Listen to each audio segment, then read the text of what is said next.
यदि आप हिंदू हैं और आप मांस का भक्षण करते हैं तो आपको ये कथा अवश्य सुननी चाहिए।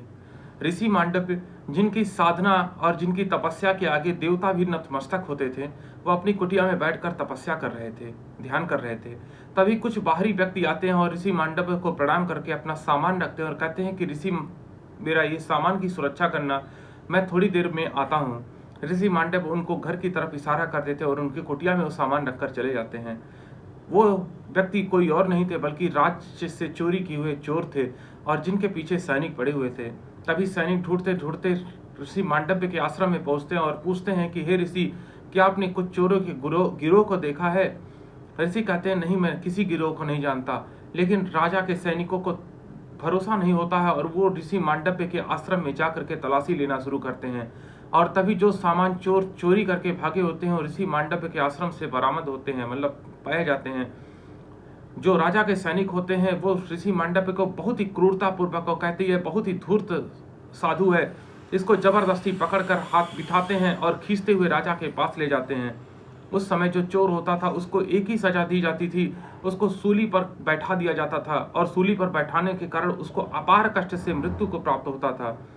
राजा ने भी वही फरमान सुनाया, कहा कि ये बहुत ही धूर्त साधु है, इसने तो चोरी करके चोरियों का राजा है, चोरों का राजा है और ये चोरों का सामान अपने पास रखता है और फिर भी झूठ बोलता है साधु का वेश धारण करके।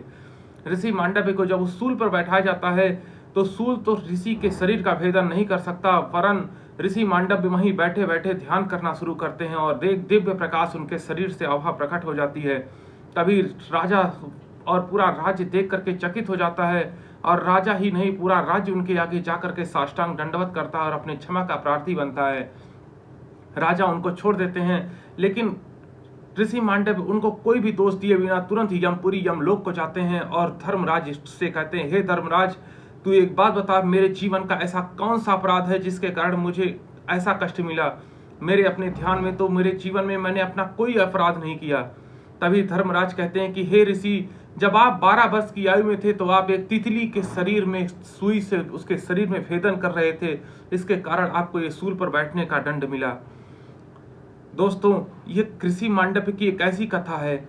आप एक बात देखिए, जब एक ऋषि अपने छोटे से अपराध के कारण इतना बड़ा कष्ट पाता है तो सोचिए आप एक निरपराध जीव को भक्षण करके कैसे आप अपने जीवन में सुख की कल्पना कर सकते हैं। वो आपको भयंकर दुख और त्रासदी देने वाला होगा। इसलिए दोस्तों, आज ही जीवन में मांस को छोड़ करके एक शुद्ध शाकाहारी स्वस्थ जीवन जिए। जय श्री राम दोस्तों, हर हर महादेव।